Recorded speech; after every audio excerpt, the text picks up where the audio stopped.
The following program was made possible by the generosity of those who have determined to hold fast to the true Roman Catholic religion, as expounded by the Roman Catholic Church before the disasters of Vatican II and the so-called New Mass. Hello and welcome to What Catholics Believe. This is another special edition here addressing the crisis now in the Novus Ordo Church regarding the letter of Archbishop Vigano regarding Francis and his involvement in the abuse crisis. I published today at the Immaculate Conception Church a little monograph I had done, which I didn't include in the bulletin, but I alluded to last week's bulletin. I'd like to read that little monograph that I wrote now and comment on it. Last week's bulletin briefly mentioned the Pennsylvania Grand Jury report about hundreds of New Order clergymen abusing 1,000 children and teenagers over 60 years in just 6 dioceses.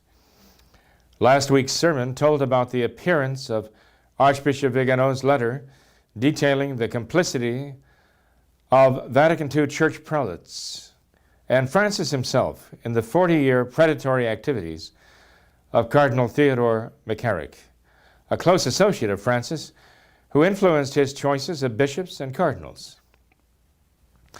All of this has filled the news, seized the attention, and dominated discussions of people throughout the world during this past week, with many voices demanding that Francis resign as Supreme Pontiff of the New Order. During his in-flight press conference from Dublin to Rome last Sunday, a journalist asked Francis about the letter and its accusations. Francis answered, "I read the statement this morning, and I must tell you sincerely that I must say this to you and all those who are interested. Read the statement carefully and make your own judgment. I will not say a single word about this. I believe the statement speaks for itself, and you have the journalistic capacity to draw your own conclusions. It is an act of trust. When some time passes and you have drawn your own conclusions, I may speak. But I would like your professional maturity to do the work for you. It will be good for you." Now, Swiss Bishop Marian Eleganti has called Francis's statement, quote, a classic non-denial denial. But Francis' statement actually appears to be rather a non-denial admission. When Francis continues, quote, I believe that statement speaks for itself. He's right about that. Archbishop Vigano's statement certainly does speak for itself, but Francis will not speak for himself. And does he then tell the press that he expects them to deal with the Archbishop, that he expects them to deal with Archbishop Vigano's letter, encouraging them to draw their own conclusions? He then says, quote, it's an act of trust. Well, whose trust? Francis's trust in them. His trust in them to do what? Francis's trust in them to deal with the problem.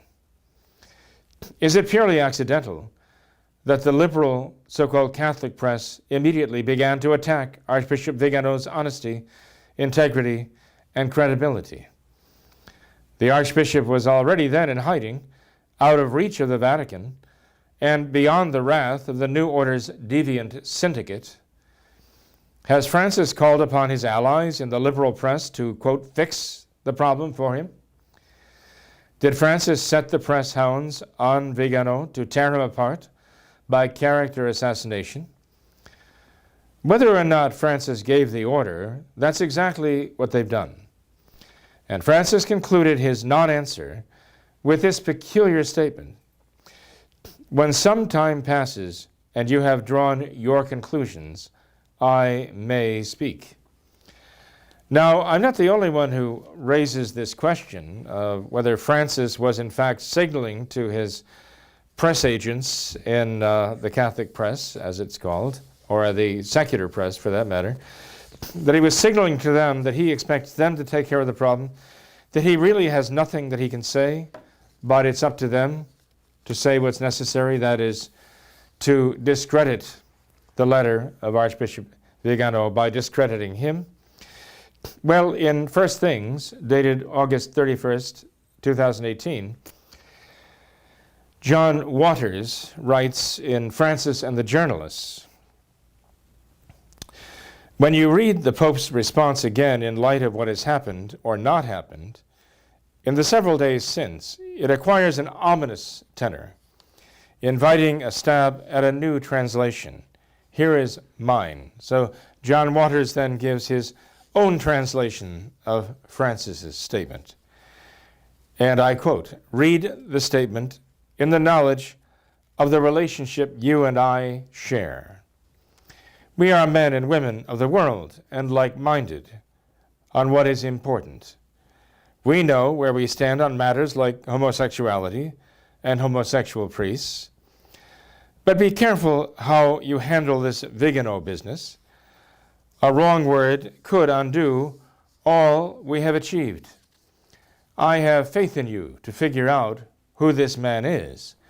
Do your work well, and there will be no need for me to risk my position. Once you have defused the situation, I will deal with Vigano for the record. We are all adults here. I know I can count on you. I need your help on this, but we have an understanding that has worked well so far. Trust me." These words do not represent an actual translation of what Francis says, but John Waters says his words can be understood in this way. And I thought it was interesting that he pointed this out because I have not seen this interpretation anywhere else, really. Perhaps one other site that I was directed to hinted at this idea.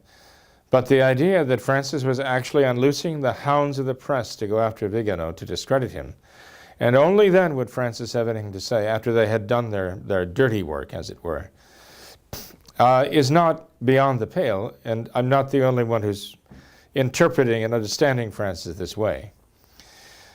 Sad to say. In any case, whether that is exactly what Francis meant or not, it is exactly what has happened. In fact, Il Giornale of Italy actually went so far as to contact Vigano's sister and brother, one brother and one sister, to get a statement from the sister that her brother, Archbishop Vigano, had somehow defrauded her in some real estate deal. And so they will stoop to that even, to contact his member of his family to get complaints of family members against him. Not that it reflects really on what he says, but they wanted to reflect on him and use that to discredit him so as to draw the attention away from the letter and make it not a question of what Vigano can testify about, what Francis has done, but rather to make this all about Vigano himself. That is what they want to be done. So it's no longer about Francis, now it's all going to be about Vigano himself. This is what the liberals, what the leftists, what the modernists do. Now, Francis has both refused to answer the accusations and he refuses to resign. His Secretary of State, Pietro Cardinal Parolin, says that Francis is not worried about this matter, and the Francis-appointed Archbishop of Chicago, Cardinal Cupich, stated that Francis has more important things to concern him, such as immigration and climate change. Although Cupich was widely criticized for calling immigration and climate change a higher priority than his Pope's involvement in the abuse of young people by New Order predatory priests and cardinals, nonetheless, Cupich appears to know well the mind of Francis, who just yesterday made a statement calling the accumulation of plastic in the world's oceans an emergency. But Francis does not consider the accusations in Vigano's letter an emergency. Do Francis and his prelates not consider this affair an emergency? Does the accusation that Francis himself aided and abetted the abuse of children not pose a crisis for him or for his prelates? A confidant of Francis, Jesuit Father Anthony Spadaro, says that Francis is energized by this controversy because it is bothering the right people, that is, the conservatives. Although some of those cardinals and bishops who could be charged with the crime of covering up the abuse are certainly worried about their own legal fortunes, they do not appear to be concerned so much for the good of the Church. Francis' Secretary of State, again, Cardinal Pietro Parolin, assures us that Francis himself is not at all worried about the furor sparked by Archbishop Vigano's accusations. If this is true, we might draw the following conclusions and have the following expectations. Despite the uproar, the modernists are confident that they have enough control to ride out this storm because, one, their leftist agents and liberal allies in politics and in the media remain powerful enough to protect and support them. The modernists are also confident they have enough control to ride out the storm because, secondly, their opponents will tire of the effort and eventually settle for a token solution which shuffles the offending bishops or replaces them with other modernists. This is what happened when this whole thing first came to light about 12, 15 years ago. It's exactly what they did. And, of course, everyone calmed down and went back to business as usual, including the modernists and the homosexuals. A third reason why the modernists have confidence that this will blow over like a storm at sea is that even now very few people acknowledge that the root of the problem is modernism, and that all the other evils follow from what the modernists have done and continue to do. In fact, for the longest time, people were saying that it's a problem of pedophilia, but now they've come to realize this is a problem of homosexuality. This is a problem with homosexuals who've made the church a kind of playground for themselves. But they're still missing the point. Even there, they're missing the point that the problem is not really essentially a problem of pedophilia or pederasty or homosexuality. It is a problem of modernism. It is modernism that has allowed these evils to enter the church. It is the modernist morality that has come in with Vatican II that has led the church in this direction. And before I close, I'm going to give you some evidence for that. For those who will not acknowledge that fact, who insist that the changes that have been made by the modernists in what they call the New Order are not responsible for this happening, they need to face the truth. They need to face reality. I mean, even Archbishop Vigano, practically his entire clerical life was in the Novus Ordo Church. He was raised in the traditional church before Vatican II. But nonetheless, as a clergyman, his life has really been conducted within the context of the Novus Ordo. As a clergyman, that's what he knows. He knows the Novus Ordo. I don't know that he himself would look beyond the question of Francis knowing the truth about Cardinal McCarrick and yet empowering him to continue to prey upon the young of the church. I don't know if Carlo Maria Vigano himself would acknowledge that it is modernism and it is the new order that is at the root, the problem of all of this. I just don't know. So we need to get past that issue, and we need to understand clearly that modernism is the problem. As long as the modernists now in the Vatican can see that people are blaming other things, even homosexuality, as the root of this problem, we're not really addressing the problem at its foundation, and that is the modernists and what they've done to the church in Vatican II and afterwards. The modernists can take comfort from that and therefore expect again that the point being missed, the storm will blow over, and they will be back in power again and free to do as they please. And there will be other crises that will come. Now, the fourth reason why the modernists might be confident that nothing will come of this eventually, and they can wait this out, is the fact that they really can't lose. In their own minds, they really can't lose. Why? Well, because they're actually glad that some people will rally to defend them and their new order. And that they don't really care about those who will lose the faith and fall away. They don't really care about those people who fall away. Why? Well, because one of their central tenets is ecumenism. And ecumenism basically says salvation can come in different forms through different religions. One does not have to be a Catholic in order to be saved.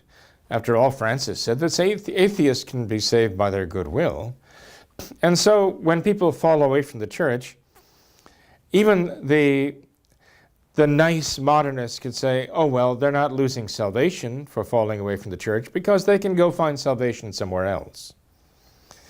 So they wouldn't be concerned about people leaving the Catholic Church and perhaps going off and joining another. Ecumenism says, that's fine. Let them go choose something that suits them better. Why would they care about that? But not only that, but the modernists want the conservatives out anyway.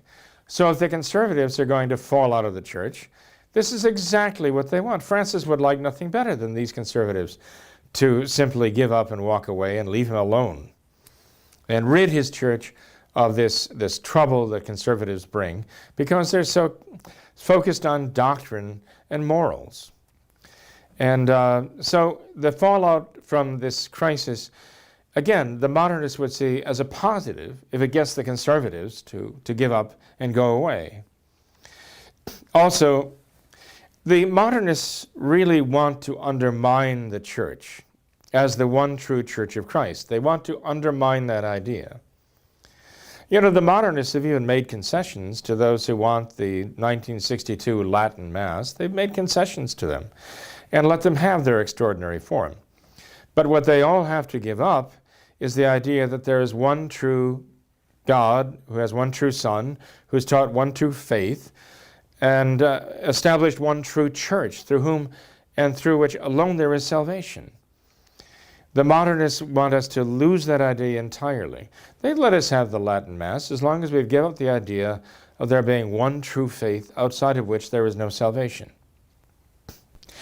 And so the modernists want to undermine this idea, and what could better serve their purpose of one true church, holy, Catholic, and apostolic, than what is being done now under their auspices? Even those who will stay with them, as uncomfortable as they may be, will still have this idea. And this is something, by the way, that I think really needs to be emphasized. You see, the word on the street out there, the word in the press, the word echoing throughout the world right now, is that the Catholic Church has done this terrible thing. The liberals in the media, the leftists, all of them are chortling this. The Catholic Church has done this. You know what's curious? The conservative Novus Ordo people are saying the same thing. They're in agreement with all the voices of the left. Those who are going to the Novus Ordo, even those who are, let's say, in the indult Mass or the Summorum Pontificum Mass in the Novus Ordo, those who go to a Novus Ordo diocese to practice the traditional faith within the Novus Ordo and under their auspices, are all agreeing with the leftists. Yes, this is the Catholic Church. The people who have done this are the legitimate representatives of the Catholic Church, and therefore it is the Catholic Church that has done these terrible crimes. They're playing right into the hands of the modernists, right into their hands. Only the traditional Catholics have the sense to say, look, we know this cannot be the church.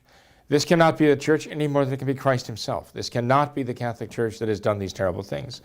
It is the enemy of the church who's invaded and taken control and is now occupying these positions of power. But they are using these positions of power to attack the church from within and to degrade her and tear down the very idea of the church in the eyes of the people and to offend God dreadfully. these are the enemies of the church who have done these things. This is not the Catholic Church. We have to insist on that.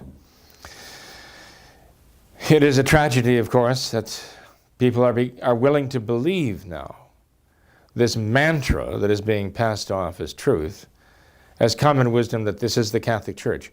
But these are the modernists who've done this. They have done this not in the name of the church. Well, they have done it in the name of the church. That's the problem. But what is true is that they can't really do it in the name of the church, honestly. They're doing it in the church, and they're doing it to the church. They're inflicting these crimes upon the church. But the real crime that started all of this was the crime that went on when they changed the faith, when they changed the religion, when what came out of Vatican II was a blank check to the modernists to craft a modernist religion to go with their modernist faith that they imposed at Vatican II. Again, there are people who will say, oh, that's not true, that's an exaggeration, but wait. Before I'm done, I want to refer to something that actually happened immediately after Vatican II that I think shows very clearly what we're dealing with here. So, again, the modernists feel that they're going to be able to ride out this storm. And so we see that their tactics, now their reactions have changed. And I don't mean to be pedantic about it, but I would say that their tactics in a matter of a week's time have gone from thrashing mode and trashing mode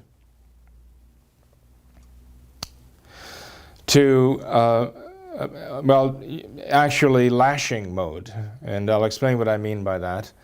The founder of a prominent business software company here in the United States, a company that is now actually throughout the world, explained to me what thrashing mode meant in computer jargon. And it has to do with the computer is overwhelmed, when it's overwhelmed with data and overwhelmed with tasks, and it is going from one to the other and cannot complete anything, cannot really effectively do any job. Well, I think that was the initial reaction of the modernists at the word of, well, actually at the all the way back at the beginning of August when the grand jury in Pennsylvania published its report. I think initially the modernists went into thrashing mode, trying to figure out what do we do to save face? What do we do to cover up the cover-up now? But when they got beyond that and pulled themselves together, I think that the next mode they went into was trashing mode.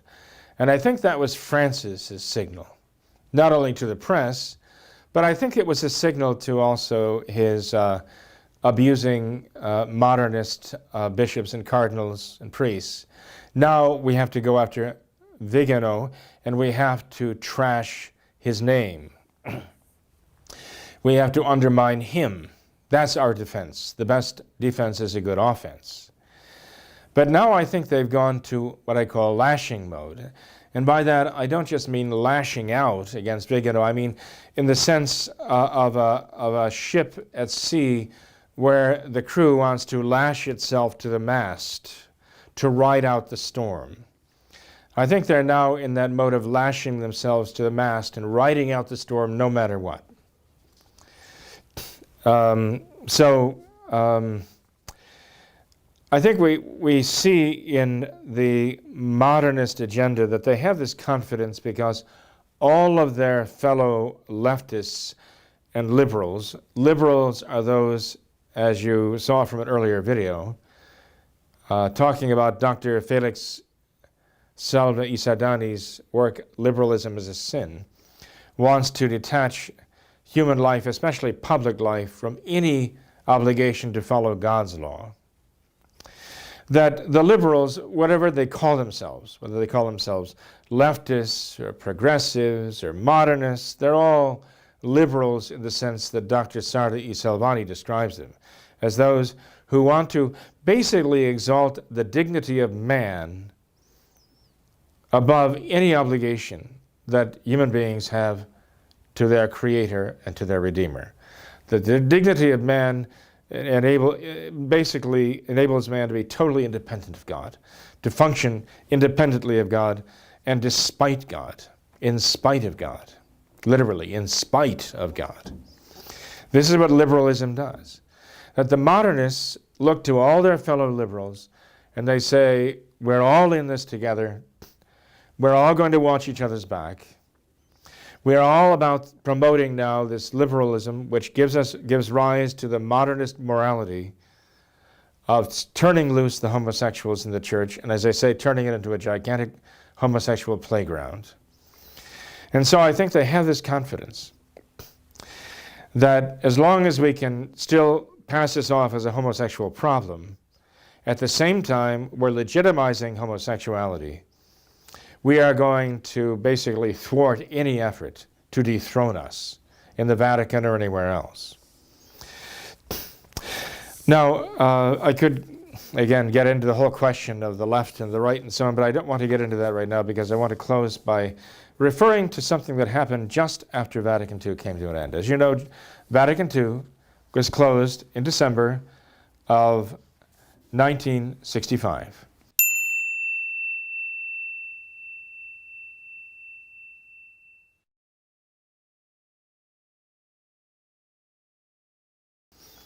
And within the year, the renewal was already well underway.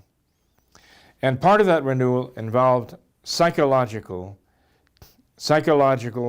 renewal within the religious congregations of the church here in this country. I'm referring now to a document that is contained in the EWTN library. Okay? EWTN has this document. It actually concerns a very, very well-known case, which unfortunately many of you might have missed. It's the case of Dr. Coulson. Dr. Coulson, C-O-U-L-S-O-N, William Coulson, a disciple of the American psychologist Carl Rogers. As a matter of fact, allow me to read the introduction here within this statement, statement contained within the EWTN library as an interview with Dr. Coulson. It's entitled, "We Overcame Their Traditions, We Overcame Their Faith." And the interview begins with this introduction: a contrite Catholic psychologist's disturbing testimony about his central role in the destruction of religious orders. Dr. William Coulson was a disciple of the influential American psychologist Carl Rogers, and for many years a co-practitioner of the latter's non-directive therapy. In 1964, he became chief of staff at Rogers' Western Behavioral Sciences Institute in La Jolla, California, where he says, as the resident Catholic, it became his task to gather a cadre of felicitators to invade the Immaculate Heart of Mary community of nuns, and later some 24 other orders, among them the Sisters of Mercy, the Sisters of Providence, and the Jesuits. It was only in 1971 that he began to back away from religious orders, from his belief in psychotherapy, when its destructive effects on the religious orders and on the church and society in general became apparent to him. Having abandoned his once lucrative practice, Dr. Coulson now devotes his life to lecturing to Catholic and Protestant groups on the dangers of psychotherapy. It continues in the next paragraph. In the following interview with Dr. William Mara, God rest his soul, Dr. Coulson discusses his role in the destruction of Catholic religious orders and his subsequent change of mind. Now, for those of you who want to get on the EWTN website and find in their library this document, you'll find it very much worth reading. Very, very instructive and revealing. I'm just going to try to paraphrase it and perhaps quote some of the areas where quotations are in order to show you what's really happened. Dr. Coulson says that he went to Notre Dame. He was working on his doctorate in philosophy at Notre Dame. His dissertation was on Carl Rogers' theory of human nature. He says that that theory of human nature believed that every man is totally good. At this point, Dr. Maris stopped him and said, "Stop right there. Were you a Catholic at the time?" And Coulson answers, "Yes." And Dr. Maris said, "And Notre Dame was Catholic. Interesting question. And Notre Dame was Catholic at the time. And Dr. Coulson answers, "Notre Dame was Catholic, he says. I got a good education in Thomistic philosophy." And Dr. Murrah asks him, "Well, didn't it occur to you that as a faithful Catholic, you couldn't buy the idea that men are basically good? Didn't original sin mean anything to you?" And Coulson responds that it wasn't my task then to be a critic of Rogers' theory. I wanted to find out what he taught. And having read everything that I could get my hands on, I contacted him at the University of Wisconsin. So again, a sad answer, but he's being very frank. Yes, Dr. Rogers' theory and his philosophy was against, his psychology was against Catholic teaching, but he, in the doctoral program at the University of Notre Dame, was going to write his dissertation on this whole idea, in a sense, glorifying what he knew was contrary to the faith. I guess he didn't appreciate it at the time, as he explains a bit later. In any case, Dr. Coulson did, as this doctoral candidate, contact Rogers at the University of Wisconsin and was invited to go there and work with Dr. Coulson. And Dr. Rogers was working with neurotics. He was working with neuroses through his method of non-directive therapy. And in the course of the interview, Coulson says, "So Rogers had the idea that to help these neurotics, we should refer them to the source of authority within them. In other words, refer them to their consciences." Now here you see where this is leading here. Their consciences is the ultimate authority. This is the Novus Ordo. This is modernism. Anyway, Rogers says the way to treat these neuroses, he was using non-directive therapy, was not to direct them to any higher law than themselves, but get them to pay attention only to their consciences as the ultimate authority. And the interview continued. I'm skipping over quite a bit here in the interest of time. Coulson later on in the interview said, "It works, you know. One tumbles pretty easily into this. We corrupted a whole raft of religious orders on the West Coast in the 1960s by getting the nuns and the priests to talk about their distress. In other words, getting them to look inward, to be totally focused inward on themselves, not only as to what the problem is, but the solution too. That will appear as I read further." Coulson says, "I joined Rogers in his study of non-directive psychotherapy with normal people." So they were going to try this therapy now for normal people. He explains that this is what Vatican II seemed to call for, renewal of the religious orders. They thought that they would try this whole psychotherapy thing by going to the religious orders and helping them renew. He says, "We had the idea that if it was good for neurotics, it would be good for normals." Well, the normal people of Wisconsin proved how normal they were by opting out. As soon as they knew what it was we wanted. Nobody wanted any part of it. So we went to California. I guess they figured they wouldn't find normals out there, but they said they would find them in the religious congregations of the church. And so Coulson says, "I knew you were going to say this. That was my first mistake, looking for normal people in California," he says. No offense. I know a lot of normal, very good people in California. "But we found the Sisters of the Immaculate Heart of Mary. the IHMs. They agreed to let us come into their schools and work with their normal faculty and with their normal students, and influenced the developments of normal Catholic family life. It was a disaster, Coulson says. And so then Mara asks him, well, when are we talking about? We're talking about 1966 and 1967. Remember, I mentioned Vatican II ended in December of 1965. So already they were pursuing this in 1966 and 1967, in the immediate aftermath of Vatican II.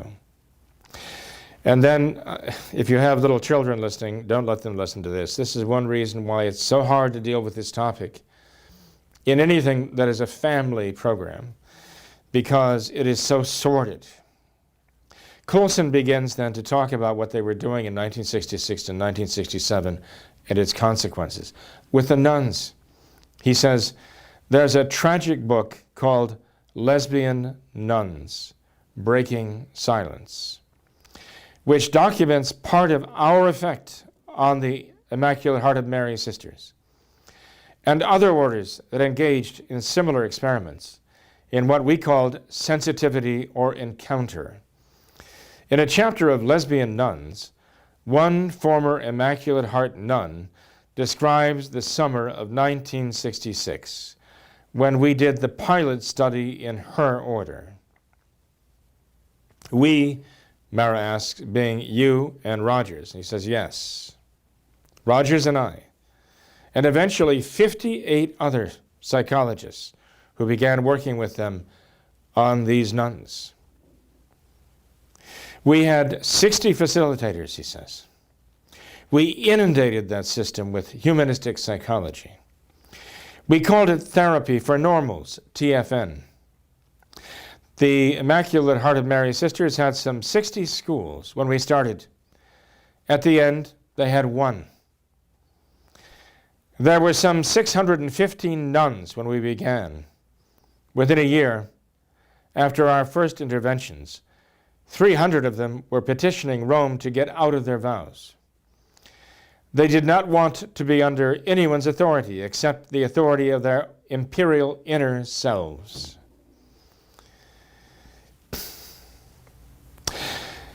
At this point, actually, it appears that they had a copy of this book, Lesbian Nuns, at hand, because Dr. Mara asks, who's that on the cover of the book? Well, as a matter of fact, someone provided for me years ago a copy of this book. I don't recommend it. It is sordid. It is gravely immoral. But it is an eye-opener to show what they did to these sisters in the name of renewal of Vatican II. Coulson answers that on the cover of that book, Lesbian Nuns Breaking Silence, is Sister Mary Benjamin, IHM. He says, Sister Mary Benjamin got involved with us in the summer of 1966 and became the victim of a lesbian seduction. An older nun in the group, feeling herself to be more expressive of who she really was internally, decided that she wanted to make love with Sister Mary Benjamin. Well, Sister Mary Benjamin engaged in this, and then she was stricken with guilt and wondered, to quote from her book, was I doing something wrong? Was I doing something terrible? I talked to a priest. Unfortunately, Coulson says, we had talked to him first. I talked to a priest, she said, who refused to pass judgment on my actions. He said it was up to me to decide if they were right or wrong. He opened a door, and I walked through the door, realizing I was on my own. Isn't that interesting? He refused to pass judgment on my actions, essentially saying, 50 years ago, who am I to judge? What became of Sister Mary Benjamin? He said, this is her liberation. Now her parents had not delivered her to the Immaculate Heart of Mary sisters in order for her to be on her own. She was precious to them. She describes the day in 1962 when they drove her in the station wagon to Montecito, to the Immaculate Heart of Mary novitiate, how excited they were to be delivering someone into God's hands. Well, instead, they delivered her into the hands of non-directive psychology.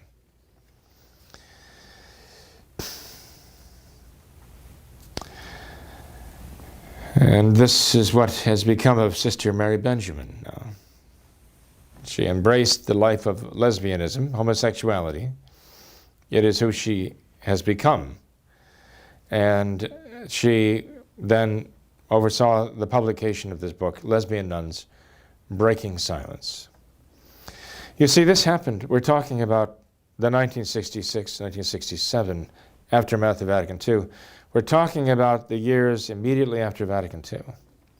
What was done in the name of renewal. And that is what Coulson says in the course of his interview. He says that he and Rogers had access, not only because he was Catholic, but because he said Rogers himself had a great reputation. He said he was a former president of the American Psychological Association. He won its first Distinguished Scientific Contribution Award. The WBSI was also the home of Abraham Maslow, the other great figure in humanistic psychology. And he says this is what entered by means of their influence into these religious communities, humanistic psychology in the name of renewal after Vatican II. Coulson addresses that question, what does it mean to you? What the priest said to Sister Mary Benjamin, what does it mean to you?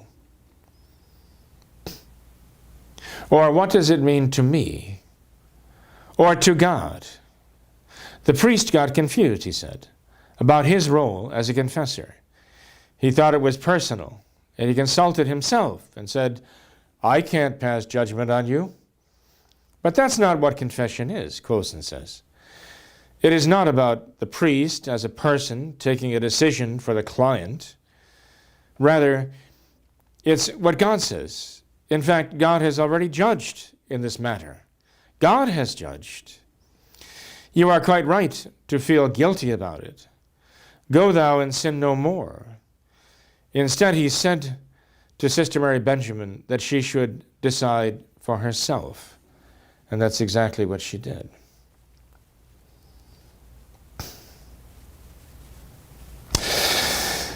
And so Coulson continues, as I said, the Immaculate Heart of Mary's were pretty progressive, but some of the leadership was a little bit nervous about the secular psychologist from La Jolla coming in. And so I met with the whole community. Some 600 nuns gathered in the Immaculate Heart High School Gymnasium in Hollywood on April day in 1967. We've already done the pilot study. We told them now we want to get everybody in the system involved in non-directive self-exploration. We call it encounter groups. But if that name doesn't please you, we'll call it something else. We'll call it the person group. So they went along with us, and they trusted us, and they basically put the entire congregation of 600 nuns in the hands of these psychologists, to be instructed by them, to be formed by them, to be reformed by them, and really to be deformed by them. He says, this was all anti-Catholic, but I didn't realize it at the time. I didn't recognize it because I probably was myself, he says. We both had a bias against hierarchy. I was flush with Vatican II, he says. I was flush with Vatican II, and I thought, I am the Church. I am as Catholic as the Pope. Didn't Pope John the 23rd want us to open the windows and let in the fresh air? Here we come. And we did. And within a year, those nuns wanted out of their vows. Curious that he reflects on that motivation, that he was full of Vatican II, that John the 23rd wanted to let in the fresh air. Where was he going to let that fresh air in? Was he going to let it in from the world? He said the air in the church would become stale. So he's going to open the windows and let in the fresh air. He was going to let the fresh air in from the socialists, his buddies in France, from the leftists, his buddies, who he socialized with in France as apostolic nuncio. He was going to let the fresh air come in from the world. And it's strange that he used that expression, that John the 23rd proposed letting the fresh air come into the church, and Paul VI, having changed the Mass and all the sacraments and brought in the Novus Ordo, says the smoke of Satan now has filled the sanctuary of God. Is there a connection between these two? You bet there is. You bet there is. That smoke of Satan is the Novus Ordo. That's a new order. That's the fresh air that John the 23rd let into the church. And you smell it. You can smell it now in the abuse of children, but you'll be smelling it here in a minute when they tell you what they did to these good sisters and these young people who gathered there to pursue their vocations in the service of God, and what became of them. He says, Rogers and I did a tape for Bell and Howell summarizing that project, and I talked about some of the short-term effects and said that when people do what they deeply want to do, it isn't immoral. Well, we hadn't waited long enough. The Lesbian Nuns book, for example, hadn't come out yet, and we hadn't gotten the reports of seductions in psychotherapy. We think about the seductions going on now. Ladies and gentlemen, you don't have to wait for Francis. It's going on already, within months of Vatican II. As soon as they turn loose this renewal of psychotherapy on the religious sisters of California, the seductions begin right away. It's modernism. It was modernism from the beginning. He says we hadn't gotten the reports yet of the seductions in psychotherapy, which became virtually routine in California. I'm not talking about 2018. I'm not talking about 2017, 2016. I'm talking about 1966 and 1967. They knew where this was going. They knew very well where it was going. We had trained people who didn't have Rogers' innate discipline for his own fundamentalist Protestant background. People thought that being themselves, that's the message of non-directive therapy, that being themselves meant unleashing libido. This is what they understood it to mean. Letting go all their passions. And so Colson continues later. Actually, he's responding to a question here that Mara asked him. But once you had those 600 nuns broken down into their encounter groups, how long did it take for the damage to set in? Colson responds, well, in the summer of 67, the Immaculate Heart of Marys were having their chapter. They'd been called, as all religious orders were, to reevaluate their mode of living and to bring it more in line with the charisms of their founder. So they were ready for us. They were ready for an intensive look at themselves with the help of humanistic psychologists. We overcame their traditions. We overcame their faith. Bud Kaiser, Father Elwood Kaiser, a Paulist priest, producer of Insight, I think you may know him. He wrote a book last year called Hollywood Priests. He's got a chapter in there about his romantic involvement with one of our nuns. One of our sisters of the Immaculate Heart of Mary. Father Kaiser explains that as Genevieve, as he calls her, got in the spirit of Rogerian non-directive encounter, she propositioned him sexually. He refused her because he didn't see how he could have something going on with her and still be a good priest. But she got sexually involved with her Rogerian therapist.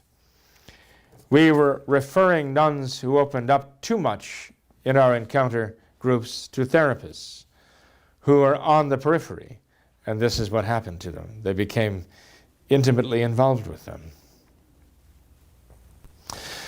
And Mara asks, marvelous indeed, how many years did it take to destroy this Immaculate Heart of Mary order? Colson said it took about a year and a half. A year and a half. Vatican II itself was spread over 3 years. And 1.5 years of applying these ideas of conscience above all, look to your inner self for your ultimate guide, destroyed an entire religious congregation. Inconceivable. Mera asks, of the 615, how many are left? Coulson answers, there are the retired nuns who are living in the Mother House in Hollywood. There is a small group of radical feminists who run a center for feminist theology in a storefront in Hollywood.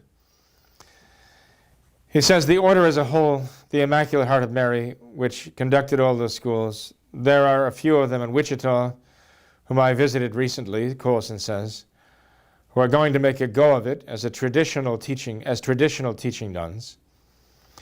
There are a few doing the same thing in Beverly Hills, and there may be a couple or of a dozen left altogether apart, from whom, and he says, kaput, they're gone. Amazing, huh? The destruction, the devastation. Amazing. No wonder St. Pius X told one of his cardinals back in 1910 or so that the modernists would return and lay waste the church 50 years later, because that's exactly what they did. What did they do? Coulson says, our grant had been for 3 years. But we called off the study after 2 because we were alarmed about the results. It took them 1.5 years only to destroy that congregation. We thought we could make the Immaculate Heart of Mary sisters better than they were, and we destroyed them. And Coulson says, we did similar programs for the Jesuits, for the Franciscans, for the Sisters of Providence, of Charity, and the Mercy Sisters. We did dozens of Catholic religious organizations because, as you recall, in the excitement following Vatican II, everybody wanted to update. Everybody wanted to renew. And we offered a way for people to renew without having to bother to study. We said, we'll help you look within. After all, is not God in your heart? Is not sufficient? Is it not sufficient to be yourself? And wouldn't that make you a good Catholic? The same old slogans, the same old buzzwords that have been circulating ever since with the modernists, with the liberals, within their modernist religion of Vatican II, same old wisdom, which is the foolishness of men in the Church of God. Is it not sufficient to be yourself? And wouldn't that make you a good Catholic all by itself? And if it doesn't, then perhaps you shouldn't have been a Catholic in the first place. Well, after a while, there weren't many Catholics left, he says. This interview with Dr. Coulson is very, very, very important to read it in the context of today now. To read it in the context of what was written by Archbishop Vigano, written in the context of Francis and his refusal to answer, even in terms of his statement, who am I to judge? I'm going to close very soon. I'm sorry for going on at some length here, but I think it is instructive to us to understand what's happening before our very eyes here, and why I say the problem is modernism. Ultimately, that is what has unleashed this in the church. Coulson says, my phoniness. He refers to his phoniness. But what is phoniness? Well, his phoniness is, among other things, his Catholic doctrine. This is what we make people think is phony. The Catholic doctrine that he's learned. That when we get a person to turn inside himself and review, then what looks as though it's something imported, not something of himself, something that has been imposed from outside him, something that is phony is his Catholic faith, he says. If you look within yourself and you find the creed, for example, you can imagine someone saying, oh, you're just being a mama's boy, aren't you? You're just doing what you were taught to do. I want to hear from the real you. The proof of authenticity on the humanistic philosophy model is to go against what you were trained to do, what you were trained to be, to call all of that phoniness, and to say what is deepest within you. What's deepest within you, however, are certain unrequited longings, including sexual longings. We provoked an epidemic of sexual misconduct among clergy and therapists. We're talking about the immediate aftermath of Vatican II. It's been going on all that time.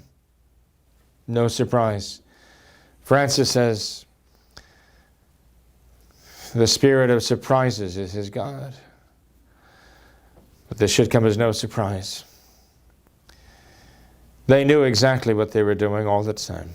From that moment that Coulson and Rogers descended upon the Catholic religious congregations of California, they knew exactly what to expect with their modernism, and that's exactly what they got all the way through. Remember, the report of the grand jury in Pennsylvania covered 70 years. Abuse cases going back 70 years in the run-up, during, and after Vatican II.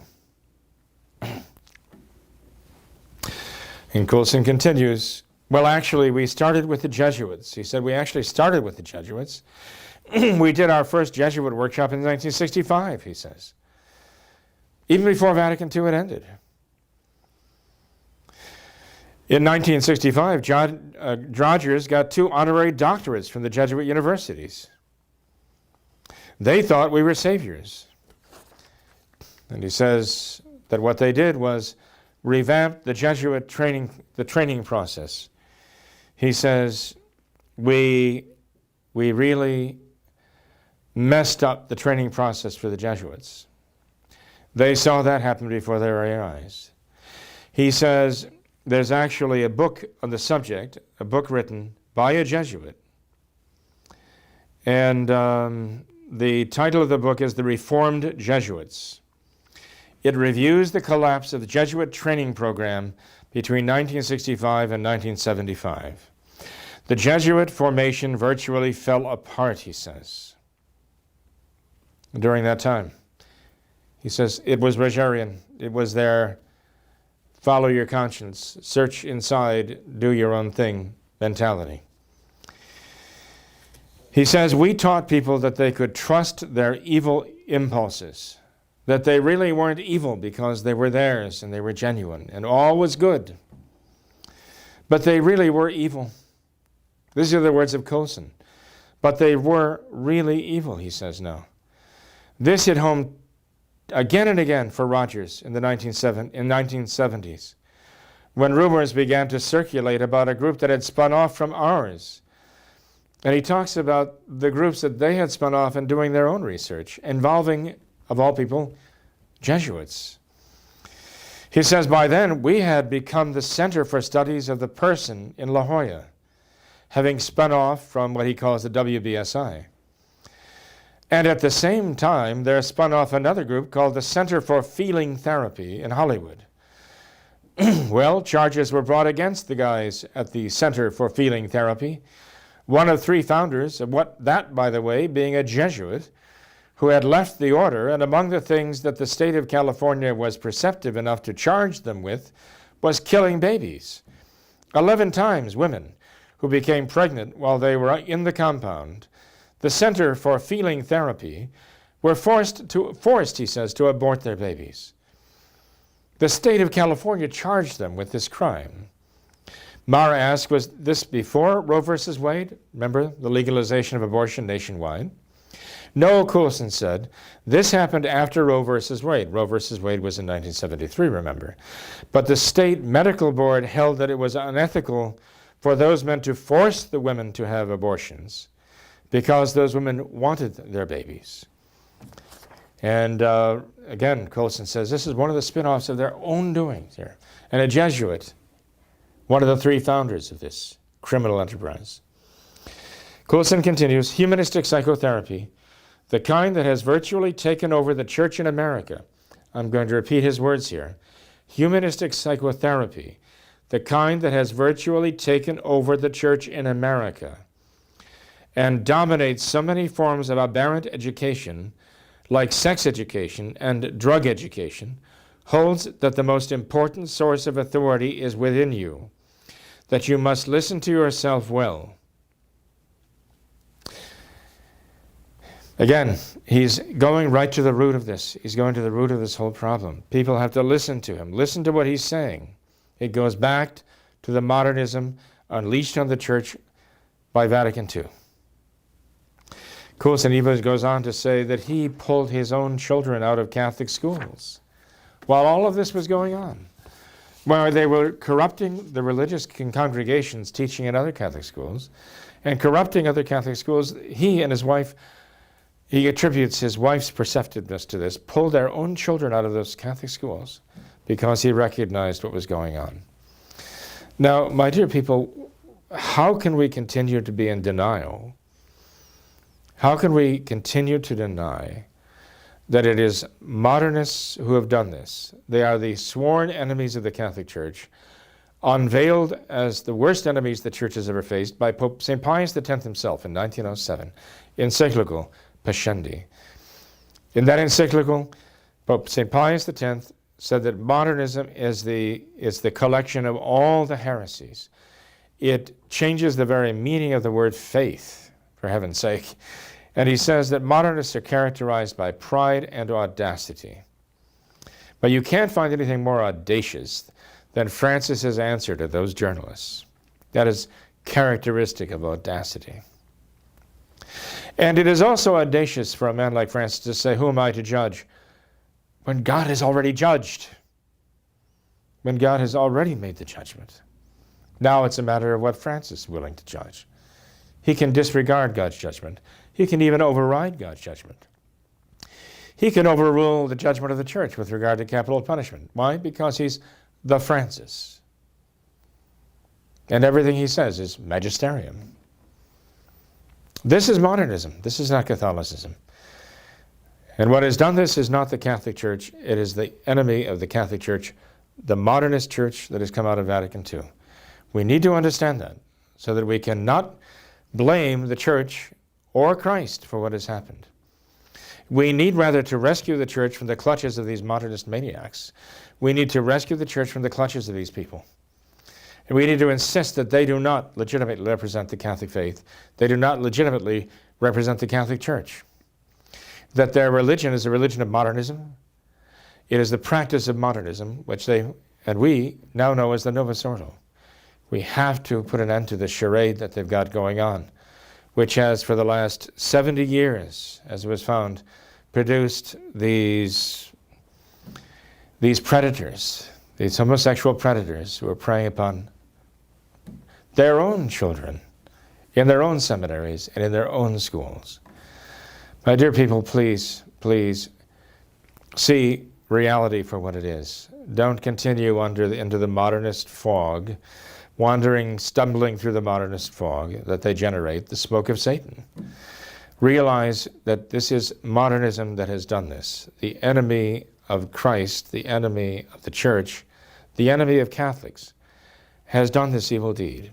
And it's going to continue doing this as long as they can get away with it, and they will get away with it until somebody recognizes, until we recognize what the problem is. The problem, ultimately, is modernism that has invaded the church. That is the smoke of Satan.